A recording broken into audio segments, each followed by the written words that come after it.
Salut, c'est Ludo, Colmy Ludo sur les réseaux sociaux. Quand j'ai reçu l'appel, direct, j'ai fait la story en disant « Les gars, il a répondu, on y va, c'est bon, nanana. » Et c'est parti comme ça.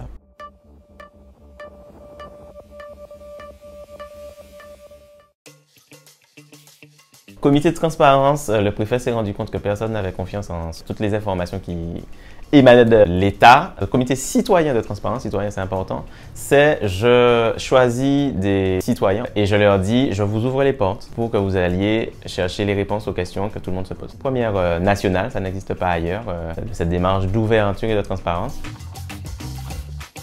Ça faisait un moment que je demandais une interview. On m'a dit non, c'est pas le moment et on m'a répondu en me disant on aimerait te rencontrer. Et c'est quand j'y suis allé que j'ai compris que c'était un comité, un truc qu'il fallait se rencontrer tous les mois, toutes les semaines et tout machin.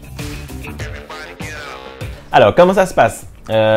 Tous les jeudis, une réunion, on parle des questions qui ont été récoltées durant la semaine. 48 heures plus tard, on a des portes qui s'ouvrent, des réunions qui sont déclenchées, des rendez-vous qui sont pris pour aller chercher les réponses qu'on a fait remonter. On a un groupe WhatsApp, hein, un énième, hein, parce qu'on en a à peu près 17. Le gros de la communication se fait sur ce groupe.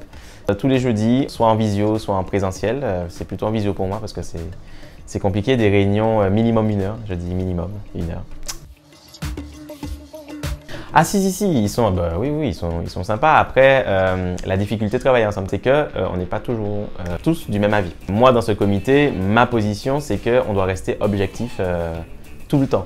Et donc du coup, on débat toujours sur cette question, est-ce qu'on est vraiment objectif? Est-ce qu'on n'est pas dans la propagande? Est-ce qu'on n'est pas dans le... Voilà. J'ai beaucoup de questions qui remontent sur mes réseaux, que je note de milieux différents. Et donc du coup, je les fais remonter au comité, que CHU et ARS. J'ai reçu énormément de questions sur ces deux points-là. Pourquoi on nous interdit l'ivermectine? Ça, on y a répondu. La question qui est revenue le plus souvent, c'est parmi les personnes en réanimation, combien de personnes sont vaccinées? Voilà, on n'avait pas encore dit le mot vacciné, mais ça y est, on est dedans.